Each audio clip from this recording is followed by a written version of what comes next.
Honorable Minister of Defense, Chief of Delegation of the Government of Madagascar, Honorable Head of Institutions, dear members of the government, dear members of the Permanent Bureau of the Senate, dear members of the Permanent Bureau of the National Assembly, members of the Senate, members of the National Assembly, dear colleagues, members of the diplomatic corps missions, UN organizations, international and regional organizations, dear consuls general and honorary consuls, dear military and civilian dignitaries, honorable guests, ladies and gentlemen.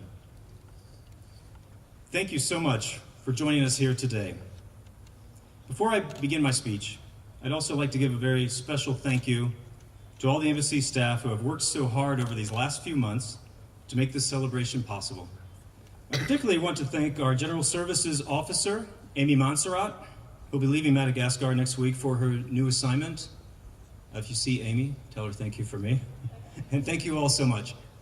Every year, on or near the 4th of July, Americans gather, wherever we are, to celebrate our independence and our birth as a nation. At embassies all over the world, it is also a day to celebrate our independence with people who share the values enshrined in our Constitution and our Declaration of Independence, whose anniversary we're commemorating today. Here in Antananarivo, this is a day to recall all the steps forward we've taken together with our Malagasy partners. These steps reflect our shared beliefs, including our belief that all people are endowed with unalienable rights, that among these are life, liberty, and the pursuit of happiness. We also believe that legitimate governments derive their just powers from the consent of the governed, and that the purpose of a strong and healthy democracy is to establish justice, ensure domestic tranquility, provide for the common defense, promote the general welfare, and secure the blessings of liberty to ourselves and our posterity. So today, we celebrate all that we've accomplished over our partnership, a partnership that began 151 years ago with the arrival of our first consular official in Madagascar, John P. Finkelmeyer. Today, we celebrate the work of USAID with its Malagasy and international implementing partners.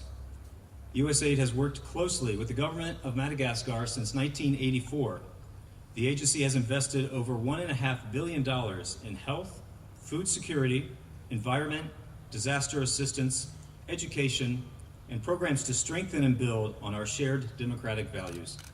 The United States is one of the largest bilateral donors to Madagascar, providing approximately $100 million in 2017 directly, and contributing millions more to international organizations working in country.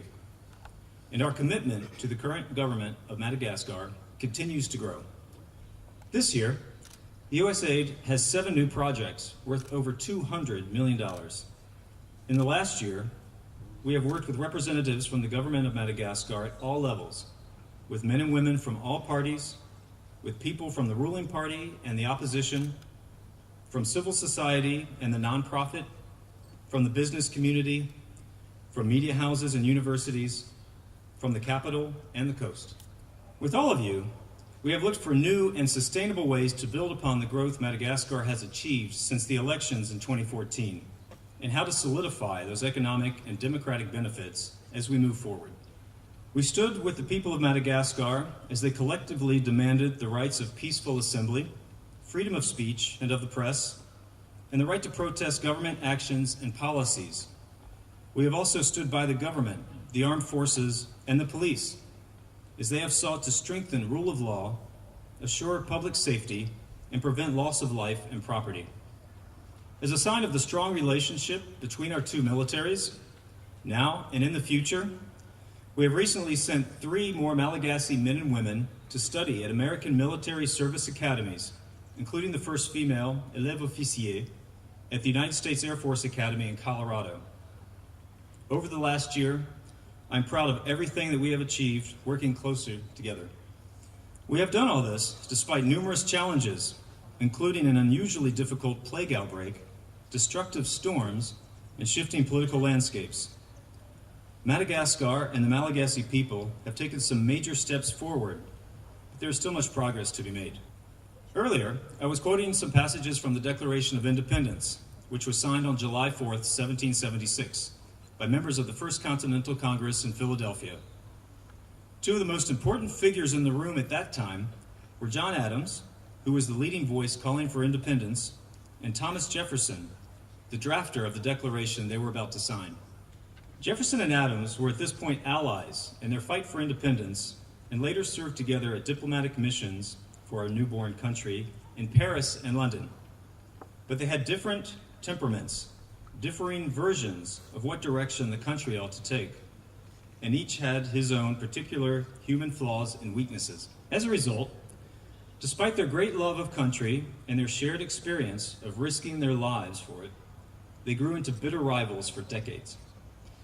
After each had served as president of the new republic, they began to reconcile through the intercession of mutual friends and colleagues. In a series of letters, they shared with each other their version of the past and their vision for future posterity. As they grew older, their appreciation for the wisdom of each other deepened, and they apologized for the ways they had vilified each other in the press during their time as candidates and presidents.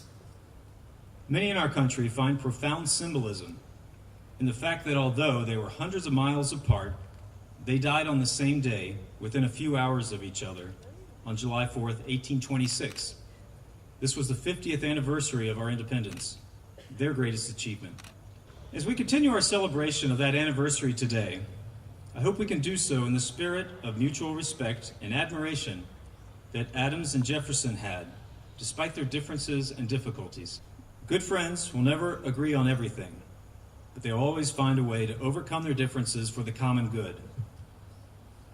As I look back on all that we have shared and all that we have achieved together so far, I am confident that the partnership between the United States and the Republic of Madagascar will continue to be strong and to be a cause for celebration for many years to come.